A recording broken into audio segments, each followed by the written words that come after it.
All right, in this video, we're gonna make chicken and shrimp gumbo. I love making this dish because it allows me to take people on a journey. There are three types of roux. You have a white roux or a blonde roux, and then you have a brown roux, and then you have like a dark brown roux. That white or that blonde roux is typically used for lighter soups and stews like chowders, cream of mushroom, cream of chicken, those types of soups and stews. And then you have a brown roux, which is what we're going for in this gumbo. And then you have like darker roux for darker colored soups. So maybe like a beef stew, if that's a way that you want to go, you want to use that darker colored roux to help to thicken that stew or that soup that you're making. Okay, so let's get started. Let's start out. So I love that I kept this flavor in here because this flavor is gonna lend itself to the base of our roux. All right, so earlier we said one part flour, 1 part fat. I've just got some vegetable oil here. I'm just gonna throw this in here. Okay, turn this heat down just a bit. Starting to get a little bucked here. Let me see, I don't want to pop me. Traditionally, it's always nice to use a wooden spoon. There's something about using a wooden spoon that helps you to pull together that roux and to cook it more evenly. That's what I'm gonna use today. So you can use a whisk. You can even go the whisk route as well. And just, I'll show you. So I'll bounce between the wooden spoon and the whisk so that you see the difference in the stirring, but you always want to keep moving it so that you don't overcook it in certain spaces and you're giving that attention that it needs to pull together, okay? So again, our goal is a brown roux, okay? Here we go. I'm gonna start with the whisk. All right, so it's all gonna pull itself together. All right. I'm gonna play with my heat a little bit. I don't want it to get too crazy, but it's starting to pick up those brown bits, right? It's starting to look nice creamy color, okay? And it's getting foamy, that's all right. That's just the function of starch. That's just the function of starch in here, okay? So something else we're gonna talk about too is the emulsification of sauces, right? So when we talk about emulsification, typically we want to think about salad dressings, okay? Because in salad dressings is typically that use or that mixture of oil or water and oil, okay? And so the same thing applies, that emulsification, to things like gravies and sauces, like what we're getting ready to make with this roux, okay? So we're just gonna let this cook out.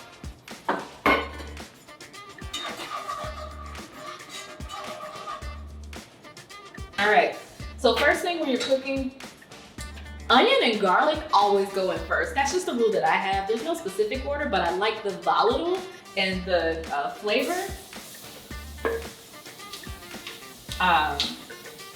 that onions and garlic give off. They have a compound called the alanine, and those allele compounds are what give it that signature onion flavor or that signature onion smell. And so that's what we're activating by letting it go first, okay? I can smell it. It smells great.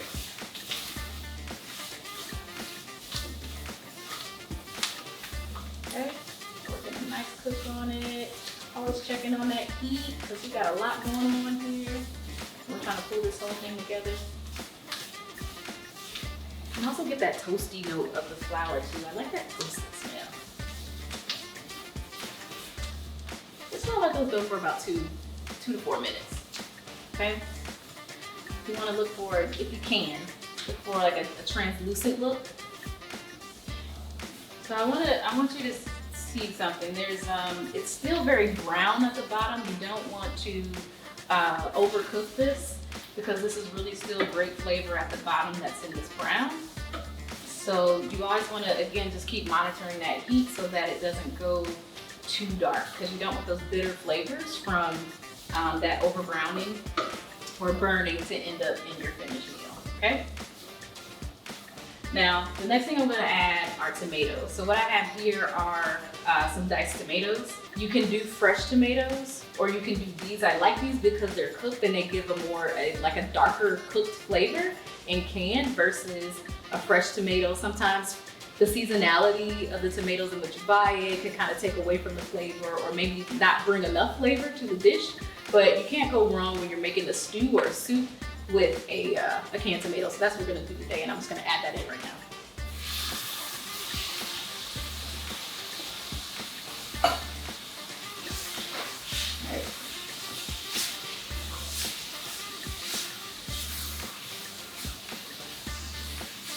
All right, so we've got a nice colorful base. That loose liquid from the tomato is picking up that roux, so you're starting to see a very thickened mixture. Once we add our stock and our meats, all of that will loosen up, okay? So the next thing we're gonna do is we're gonna add our Old Bay seasoning. Old Bay seasoning, our Creole seasoning. You can do a Zatarain's, you can do a number of different ways to get that seasoning blend, okay? So those are easily found in the store. Maybe add a little white pepper, some gumbo file, which are made from like sassafras leaves. You can add just that baseline that helps to kind of give you that baseline flavor and a little bit of that heat, a little bit, okay? And then guess who's back? We're gonna add our meat into here, mix those in. And then we're gonna add our stock.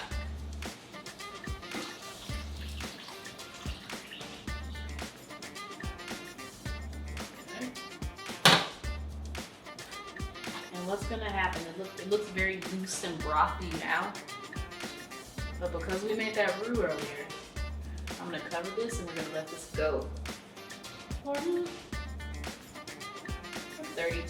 minutes. And it should thicken up pretty nicely, okay?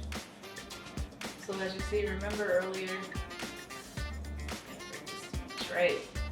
So together it was kind of like one big cohesive mass, right, with the roux, but now we've got that broth in there and everything's kind of separated to where it's its own component again, okay? And that's what you want to see. You can also add bay leaf to your gumbo as well. Okay, so that's the adventure. Okay, so we've cut and chopped our vegetables. We've pulled together our roux. We've made the bases of our flavor with the roux. We've cooked through our proteins. We've talked about protein alternatives. And so now we just let it cook and we bring it together. Now, while that's cooking, I'm gonna cover. We wanna think about what to serve that gumbo with. So traditionally, you always wanna use a long grain white rice. And that's what we made today. Alternatives to that can be a brown rice, of course, if you're looking to watch your carb intake.